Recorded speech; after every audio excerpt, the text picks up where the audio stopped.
Correct లీడర్ని చూడండి. 10 మందిని కలుపుకొని వెళ్ళే లీడర్ని వెతుక్కోండి. వీడేదో ఎర చూపించాడు కదా, ఏదో ఎక్కువ ఇస్తున్నాడు కదా అని చెప్పేసి వీడి కోటి వస్తే వీడు మోసం చేస్తాడు కాదా?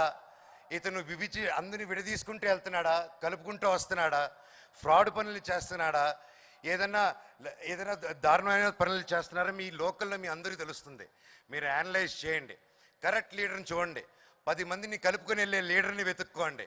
వాళ్ళ ఫ్యామిలీకే హెల్ప్ చేయని వాళ్ళు, వాళ్ళ చుట్టుపక్కల వాళ్ళకి హెల్ప్ చేయని వాళ్ళు మీకేం హెల్ప్ చేస్తారు? అది గుర్తుపెట్టుకొని కరెక్ట్గా చూస్ చేసుకొని మీకు మీ ఏరియాలో ఉన్న పేదవాళ్ళకి ఏ లీడర్ వస్తే సపోర్ట్ అవుతుందో అనలైజ్ చేసి కరెక్ట్గా ఓటేయండి. కష్టాల్లో ఉండి డబ్బు ఎక్కువ ఇచ్చేవాళ్ళు ఇస్తే నేను వద్దని నేను చెప్పను, కానీ ఆ డబ్బు ఇచ్చాడు కానీ ఓటేయకండి. డబ్బు తీస్తే థ్యాంక్ యూ బ్రదర్ అని చెప్పండి. ఆ తర్వాత మీకు నచ్చిన వాళ్ళకి ఓటేయండి. Love you love you love you all. నాన్న మీ పాదాలకి నమస్కారం. థ్యాంక్ యూ నాన్న, happy birthday. Love you all. Mohan Lal sir, love you love you love you sir. ఓటును గురించి చెప్పాడు మనోజ్. ఆలోచించి ఒక్కొక్కసారి మనమే తప్పు చేస్తుంటాం. ఈ పార్టీ మంచిదని అనుకుంటాం, ఓటేస్తాం. వాడు తప్పు చేస్తే ఇంకొక పార్టీకి వేస్తాం. వీడేదో ఎర చూపించాడు కదా, ఏదో ఎక్కువ ఇస్తున్నాడు కదా అని చెప్పేసి వీడి కోటి వస్తే వీడు మోసం చేస్తాడు. ఎవరిని నమ్మాలి?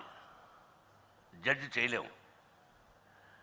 కానీ మనం ఏ పరిస్థితుల్లో ఉన్నామో ఒక్కసారి ఆలోచించుకుని,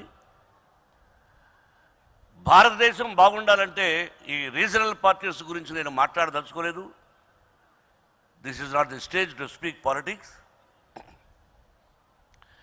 మళ్ళీ భారత ప్రధాని మోడీ గారు వస్తేనే ఈ దేశం బాగుపడుతుంది అనేది నా హోల్ హార్టెడ్లీ ఉన్నటువంటి విషయం. నేను ఎన్నో సందర్భాల్లో కలిశాను.